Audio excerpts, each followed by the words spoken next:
It's time for the Daily Stand Up Podcast presented by Agile Dad with your host, Lee Henson. Without any further ado, let's get started. Continue on our journey to learn about the stable framework.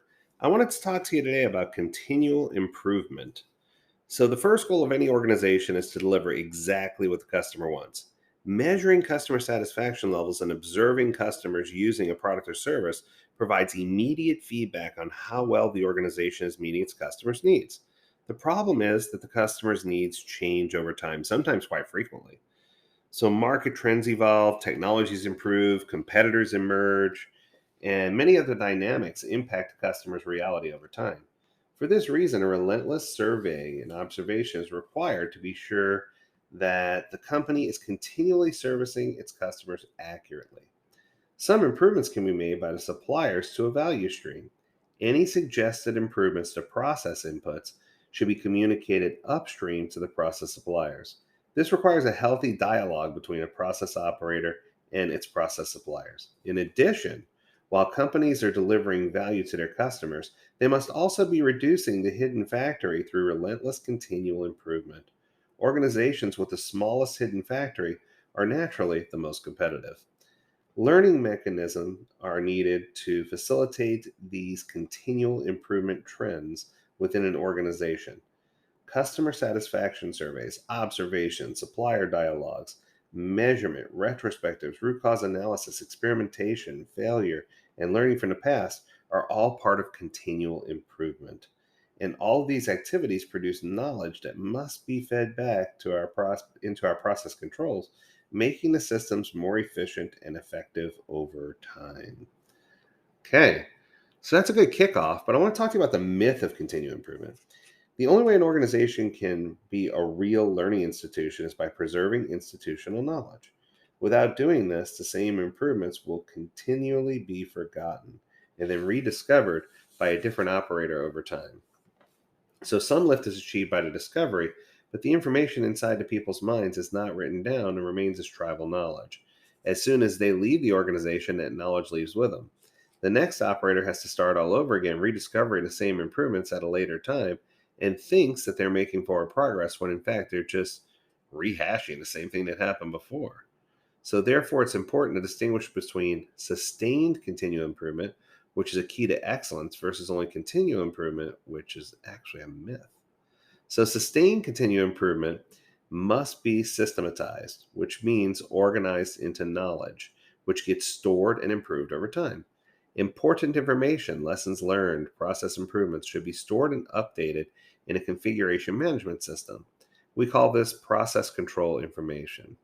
A CMS must be stored in a centrally accessible and known location so that it can be easily accessed. Many companies augment their CMS with an internal wiki to help keep track of things.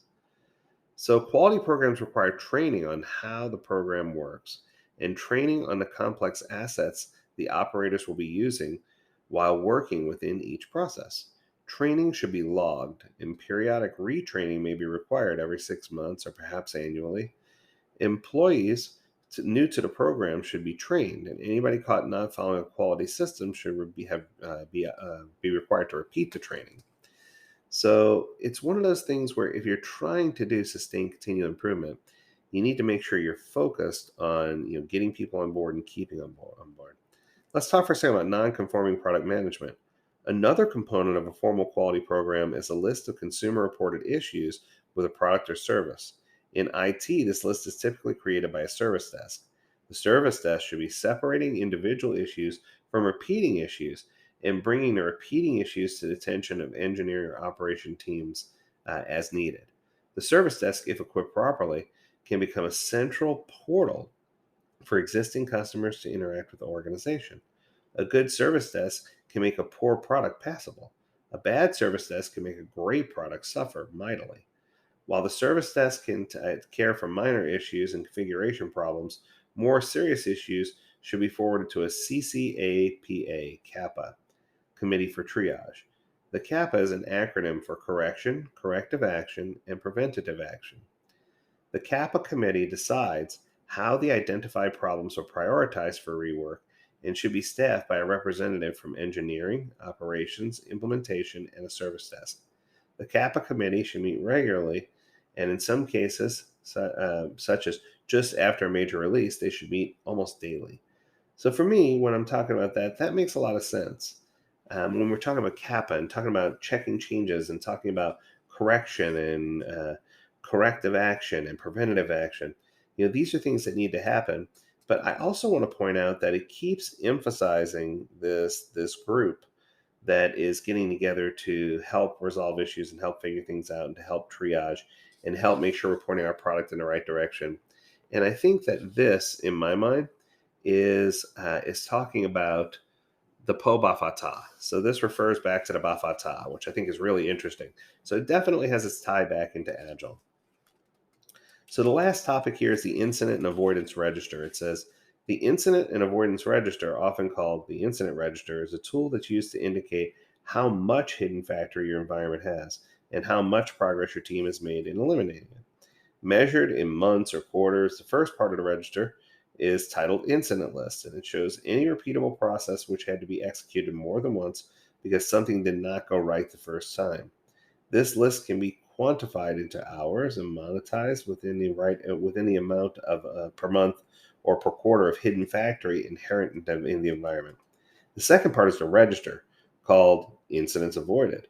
This shows every potential problem caught by the quality system before it could come down the value stream and escalate into an unscheduled problem. Certainly, in addition to internal problems, this list would be augmented by testing process failures and customer facing incidents from the service desk that require development rework. Using a tool like this, teams are able to measure the amount of environment chaos they are working on and how much better they could benefit over time if they've achieved by implementing a complete and total quality system. So I hope you found this useful. Once again, I'm telling you, there's a lot to the stable framework, but each thing that I read makes me excited. It makes me learn more about where we're trying to go and what we're trying to do and how we can incorporate quality into our agile or lean framework and flow, and how it's going to work so much better for us if we do. So, as always, if you have a topic you want us to cover or something specific about, say, stable you want to know, shoot those questions over to learn more at agiledad.com. We'd love to hear from you. As always, we encourage you to stay healthy, stay well, and stay agile, my friends. Until next time, do take care.